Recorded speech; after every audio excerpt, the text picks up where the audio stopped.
नहीं है क्या? पढ़ना आता है आपको, पढ़िए ये सच्चाई पढ़िए। प्रतीक जी एक मिनट, राजपाल फोगावट जी हमारे साथ। राजपाल जी, मैं एक बात जानना चाहूंगा कि आप लोगों के यहाँ तो खैर नई नई पार्टी है, लेकिन विपक्ष निशाने पे है बीजेपी के वंशवाद को लेके कि विपक्षी दलों में वंशवाद है, हमारे यहाँ पे डेवलपमेंट यानी कि विकासवाद है। क्या कहेंगे इस पे आप? सभी साथियों को नमस्कार। सबसे पहले तो बात शुरू करने से पहले मैं आप सभी साथियों को ईद अल अजहा की मुबारकबाद देता हूँ, बहुत पावन मौका है। जहाँ तक आपने वंशवाद की बात की सर, वंशवाद का टॉपिक ऐसा है कि मेडिकल साइंस में एक बीमारी होती है कलर ब्लाइंडनेस। उसमें आपको कुछ कलर्स दिखते हैं, कुछ कलर्स नहीं दिखते हैं। और एक और बीमारी है, उस बीमारी का नाम है भुलैया साइटिस। भुलैया साइटिस में आदमी भूल जाता है। कांग्रेस और बीजेपी जब भी वंशवाद की बात करते हैं तो खुद के वंशवाद को भूल जाते हैं। खुद के वंशवाद के जो उदाहरण हैं उनके प्रति उनमें कलर ब्लाइंडनेस आ जाती है। तो मेरा ये कहना है कि वंशवाद के मुद्दे पे बीजेपी और कांग्रेस आज अपने इस डिबेट में बैठे हैं, उनको लॉजिकली अधिकार नहीं है कि वो वंशवाद के ऊपर कुछ बोल सकें, क्योंकि दोनों ही पार्टीज में इतने नाम भरे पड़े हैं वंशवाद को लेके कि आप उनकी अगर लिस्ट बनाओगे तो आप ये पूरा आपका शो वो लिस्ट गिनाने में खत्म हो जाएगा। तो मेरा ये मानना है कि इन दोनों पार्टीज के पास कुछ बचा नहीं है। तो ये एक रिपीटेड डिबेट होती है जिसपे कि एक दूसरे के ऊपर आरोप लगते हैं। और इस आरोप में होता क्या है कि बीजेपी, जिसने कि अपने प्रवक्ताओं के थ्रू एक, मैं कहूं कि एक weapon of mass dissipation and distraction है, वो उलझाते हैं, बहकाते हैं और उस टॉपिक को चेंज कर देते हैं। जो काम की बातें हैं वो इस चीजों में दब जाती हैं। एग्जाम्पल अगर देना चाहें तो बीजेपी के पास भी वंशवाद को लेकर अपना सबसे बड़े नेता अमित शाह जी, वहीं से शुरुआत कर लीजिए, दूर क्यों जाएं। दूसरे बीजेपी के सबसे बड़े नेता हैं, वो वंशवाद को कर रहे हैं। राजनाथ सिंह जी हैं, उनके बेटे वंशवाद को हावी कर रहे हैं। सुषमा स्वराज जी का दिवंगत, उनका आप एग्जाम्पल ले लीजिए। कर्नाटक में येडुरप्पा का एग्जाम्पल ले लीजिए। राजस्थान में वसुंधरा राजे और दुष्यंत जी का एग्जाम्पल ले लीजिए। और कांग्रेस की तो बात ही क्या करनी, वो तो गंगोत्री है वंशवाद की। जिस मुद्दे के ऊपर मोदी जी कांग्रेस के ऊपर इतना हावी होते हैं वो इसीलिए क्योंकि उनकी जो पूरी पार्टी चल रही है वो उसका बेस ही वंशवाद है। पूरी लिस्ट आप निकाल लीजिए, पूरी वंशवाद के ऊपर पार्टी चल रही है। आज गांधी परिवार को हटा दिया जाए तो आप बताइए कांग्रेस के अंदर कोई आइडियोलॉजिकल या उन्होंने कोई ऐसा काम किया?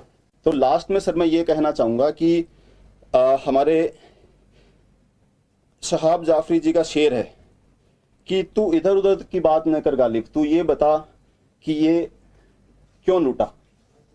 तो बीजेपी और कांग्रेस दोनों ने जो हमारे देश में अच्छे नेता हो सकते थे, जो होनहार युवा हो सकते थे, जो पॉलिटिक्स में अच्छा परफॉर्म करते थे, उनके भविष्य को लूटकर अपने जानने पहचानने वालों को भाई भतीजावाद के तहत उन्हें आगे बढ़ाकर लेकिन नुकसान करने का काम ये किया बताइए है। कि कुछ उदाहरण को छोड़ दें तो ऐसा क्यों लग रहा है आपको कि बीजेपी हो चाहे कांग्रेस हो या दूसरी पार्टियों, उसमें होनहार लोग आए हैं? सरकारें यूं चल रही हैं अभी तक। सर होनहार लोग आए लेकिन उसमें स्कोप था, क्योंकि बहुत सारे, मैं आपको एग्जांपल देता हूं आम आदमी पार्टी का। आम आदमी पार्टी में 33 वर्षीय राघव चड्ढा को राज्यसभा का मेंबर बनाया जाता है। किस आधार पे? क्योंकि उनमें वो काबिलियत है, उनमें मुद्दों की समझ है, वो जनता के बीच गए हैं, उनको समझे हैं। हमारे 42 वर्षीय संदीप पाठक जी पार्टी के मेन, अरविंद केजरीवाल जी का मेन संगठन के जो पदाधिकारी हैं, वो उन्हें पार्टी ने इतना बड़ा पद दिया है। अगर वो बीजेपी कांग्रेस में चलते तो बीजेपी कांग्रेस में रह के इस तरीके के युवा कभी भी आगे नहीं बढ़ सकते थे। भारत में पहले भी ऐसे युवा होते आए हैं, लेकिन वो वंशवाद की दोनों तरफ। खैर चलिए, हाँ। आप मुझे बताइए कि युवा नेतृत्व से शुरू किया आप, चलिए इन्हीं के पार्टी के राष्ट्रीय अध्यक्ष को ले लीजिए। कब से उन्होंने राजनीति शुरू, युवा मोर्चा, एबीपी, युवा मोर्चा, वहां से लेकर के आज राष्ट्रीय अध्यक्ष तक बने हैं। कोई उनके घर में कोई ऐसा वो नहीं है। मैं जेपी नड्डा की बात कर रहा हूँ। ठीक है। आप खड़गे की बात कर लीजिए। खड़गे कब से हैं मालूम है? यूथ कांग्रेस के जमाने से हैं खड़गे भी।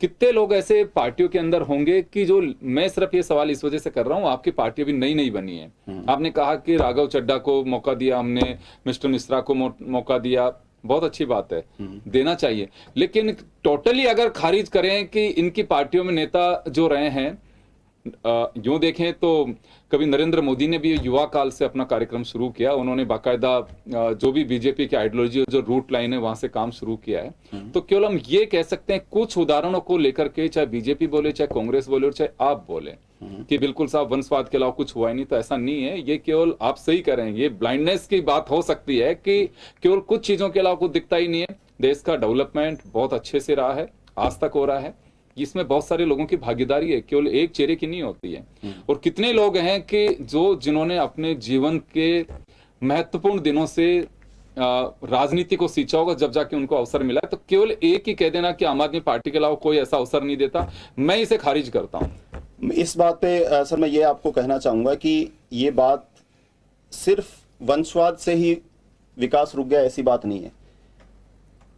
अगर वंशवाद नहीं होता तो आप सोचिए, जो मैंने दो आपको एग्जाम्पल दिए, अगर वंशवाद होता आम आदमी पार्टी में तो क्या ऐसे लोग कभी राजनीति में इतने आगे आ पाते? सर और ये मुद्दा भी दो पारी खेल रही है, तो पता कैसे लगेगा कि वंशवाद? मैं बताता हूं सर, आम आदमी पार्टी ने डिक्लेयर किया है कि एक ही परिवार से किन्हीं भी दो सदस्य को, रूल बनाया है, किसी भी दो सदस्यों को एक ही परिवार के उन्हें टिकट नहीं दी जाएगी, उन्हें पार्टी में महत्वपूर्ण स्थान नहीं दिया जाएगा। आज क्या कांग्रेस और बीजेपी में ये हिम्मत है इस टाइप का पार्टी में आंतरिक अनाउंसमेंट करने का कि हम एक ही परिवार से दो लोगों को टिकट या पार्टी में महत्वपूर्ण पद नहीं देंगे? अगर ये है तो आप मुझे बताइए।